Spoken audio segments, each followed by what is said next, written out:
La deuxième édition des e-Waste Days 2025, organisée par Electronic Waste Africa avec le soutien de ses partenaires stratégiques African Circular Economy Alliance, la Banque africaine de développement et SATEM et Sovamep, les sponsors officiels, s'est tenue du 9 au 11 avril à l'hôtel Blue Bay d'Abidjan. Cet événement majeur, placé sous le haut patronage du ministère de l'Environnement, du Développement durable et de la Transition écologique de Côte d'Ivoire, a rassemblé les principaux acteurs du secteur des déchets électroniques en Afrique de l'Ouest. Dès l'ouverture, les travaux ont mis en avant l'importance cruciale des données. Ainsi, le premier panel a vu intervenir des représentants de Sovamep France, de la Société nationale de gestion intégrée des déchets du Sénégal et de l'École nationale de statistique et d'économie appliquée. Leurs échanges ont démontré comment les données transforment les déchets en opportunités économiques. Ensuite, le deuxième panel a réuni Electronic Waste Africa, l'Agence nationale d'assainissement et de salubrité publique du Togo et la coopération allemande GIZ Ghana. Leurs discussions ont clarifié les rôles de chaque acteur dans la chaîne de valeur des déchets d'équipements électriques et électroniques.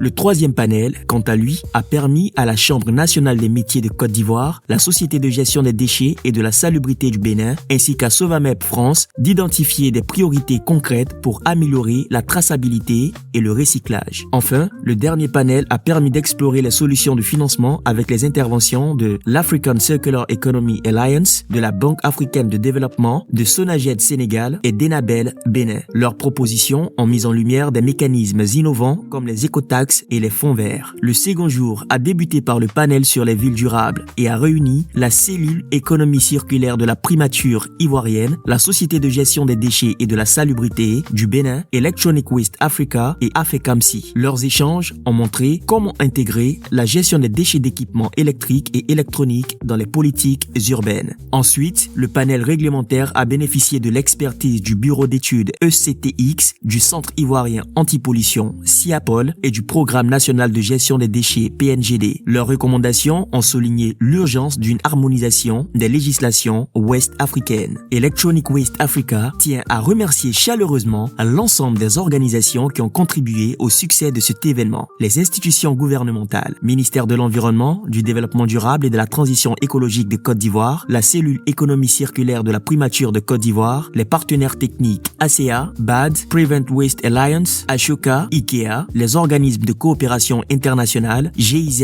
et Enabel, les structures opérationnelles, Sonaged, CIAPOL, PNGD, ANAGED, ANAZAP, les centres d'expertise, NCA, bureau d'études ECTX, les acteurs de la filière des déchets électroniques, AFECAMSI, SINETSI, SINTTCI, SINTICI et l'ONG Expérience Verte, et tous les acteurs engagés pour une gestion durable des déchets d'équipements électriques et électroniques. Ces 2 jours ont tracé une voie claire. Transformer chaque déchet électronique en opportunité pour nos villes, nos économies et nos populations. Grâce à la mobilisation de tous, gouvernements, entreprises, sociétés civiles, secteur informel, partenaires au développement, l'Afrique de l'Ouest est en marche vers une économie circulaire innovante et inclusive. Le chantier est ouvert et chaque main compte. Rejoignons-nous pour construire ensemble ce futur durable.